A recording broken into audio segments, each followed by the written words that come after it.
Gold medal ang nauli sa Cebu Niños team sa Don Bosco Technical College Grey Wolves atol sa football match sa palarong pambansa nga gipahigayon sa Marikina City. Sila ang nagkampiyon sa Under-17 football match tali sa kontra nga Calabarzon atol sa finale. Sa score nga 2-0, nakatampo sila og laing gold medal sa Severare Region 7. Karong buntaga ato silang ibida ug sa iranta ay lang sekreto sa kadaugan. Kauban nato karong buntaga mga kapuso ang mga players sa DBTC Grey Wolves o inubanan sa ilang mga opisyales sa eskwelahan. Makauban nato Reverend Father Randy Figuracion SDB, ang Father Rector sa eskwelahan o si Coach Glenn Ramos. Mayong buntag ug welcome sa GMA Regional TV Live. Mayong buntag. Thank you so much for joining us. Una sa tanan, Padre, unsa may gibati ninyo Padre sa kadaugan sa atong mga estudyante, sa atong mga atleta sa palarong pambansa. Ako malipayon kay ko unya salamat kayo kang Coach Glenn. Mo gyud nag-umol ani nila, nag-train niya. Of course ang mga Bosconians, ang Grey Wolves na to no sa ilang dedication gyud no sa ilang sport.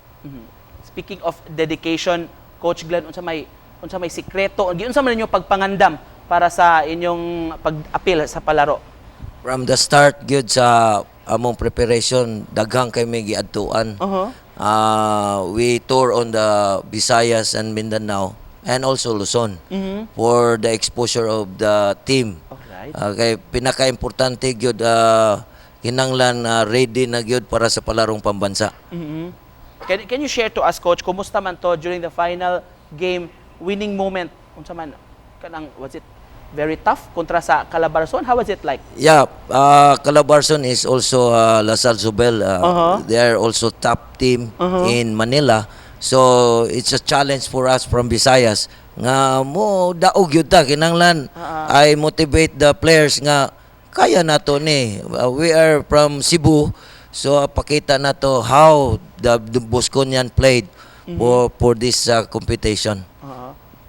Labi na while they're preparing for palaro, Padre, kumusta unsa may support kay gihatag sa eskwelahan niyo? How was it like? Kamo pod murag excited sab kayo mo nga nag-monitor sa performance sa atong mga players? Yeah, actually wa ko didto si Father Ante maoy Father Ante sa Bilita moy ni kuyog nila didto no all out support gyud me. No, of course, no financial unya sa manpower, labi na spiritual support ug sa mga parents pod no nga nagampo og kanang nagpaluyo no para nila. Oo. Pwede to maistorya og bisag usa ka player diri. All right. Andres. This one is Andres. Mo ni inyong MVP. MVP. Unsa may sikreto dong sa pagka MVP? Wala man siya sekreto pero if kuan lang kay need lang jud og support sa mga teammates. Dili ka makadaog og usa ka tournament if ikaw raw sa og individual ka. Kailangan need jud og support nimo sa mga teammates. Laing estudyante sa unsa mang pamaagi mo mag-support sa usag-usa ninyo? Unsa may how do you support each other man? Kanang support mi sa isa't usa kanang sa pag-encourage kung masayop mi. Dili kasab-an like amo sila kanang tudluan unsay saktong buhaton ba. Kana. Lain na po player di ba lisod ang pag-compete sa daan na naman mo compete diri sa Cebu or diri sa Central Visayas, pero kumusta ang kaning national nga level, kaning palarong pambansa gyud? Ang palaro kay different level gid siya, ang intensity niya high compared to kana local games lang. Mas high ang intensity niya, dapat teamwork gid for me. Sige, last player ko na kung naamoy nakatunan, kung naamoy mayon tang di makalimtan nga experience briefly lang sa games sa palaro unsa man. Para nako ang first game namo kay it served as a lesson for us kay mo ang only defeat sa palaro. Mo to nagpa-wake up namo nga mas modumig better. First game, so mas nainganyo mo to do better sa succeeding games. How was it, Coach? Unsay mga by the way, Coach, kanang mga giagian ninyo nga kaning mga kalisdanan para maabot sa palaro? Of course, naagyo na dili na to makuha ng team, no? Na ay ma-injury.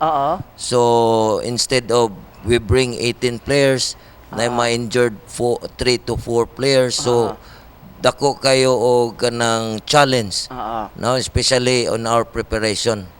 So, challenge yung kayo nga, instead nga ang imong first 11, nakuhaan ka na only 6 ang naa-jud best. It's a challenge also for the reserve player to show them nga kaya nila to beef up the team. Pila ni sila tanan karon coach? Yung mga Ah, players they ato are- pakita sa camera kay of course ilang pamilya proud sab kayo sa kadaugan. They are 18 players, but right now we have one player injured. Oh, alright. Oh, diri na kuan sila. So we are 17. They are 17 and we have also 4 coaches. Oo.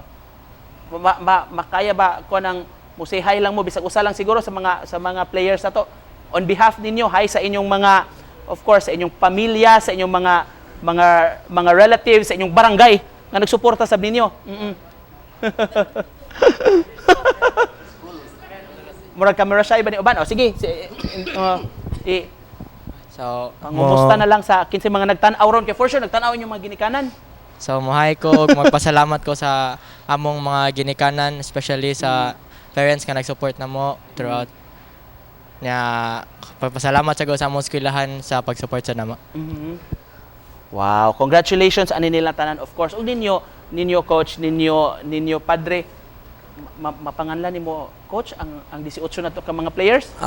We have here our captain ball, Puma Riha, and Talengting, and we have Kondi here, Lingatong is also senior high, and we have Andres Costado, and we have Garcis, we have also Daanoy, and Razi Baguio, and also Bontoyan, we have also Istiola, Nacion, Enriquez, Tabar, we have 2 Tabar here, Juros and Philip. We have also Paredes, Baguio, and Barrow, and also Manlosa. O katong na-injured coach. Ledesma. Ledesma. Just to close this conversation, in behalf na lang sa grupo, si Father Randy siguro, Padre, unsa may message nga buoti mo ipaambit sa atong mga kapuso nga nagtan-aw, unsa man po yung mga realizations ninyo after sa atong participation, of course, victory sa palarong pambansa? Una sa tanan, ang sports no like football, no it's character building. Nya akong nakita, akong nakatunan no kang Coach Glenn nya sa atong mga players no nga naay values gyud no nga dili lang ang pagdaog pero naay excellence no kay naka-reach gyud sila sa national level. Unya teamwork no sa masigiingon nila no helping each other. Nya faith akong nakitaan kay kani sila maampuon kani sila no they pray before nya labi na kung makadaog sila they also pray Salamat. bisag mapildi sila Oo. magpray lang gihapon magpasalamat. Pagkanindot. Yes, so it's real character building.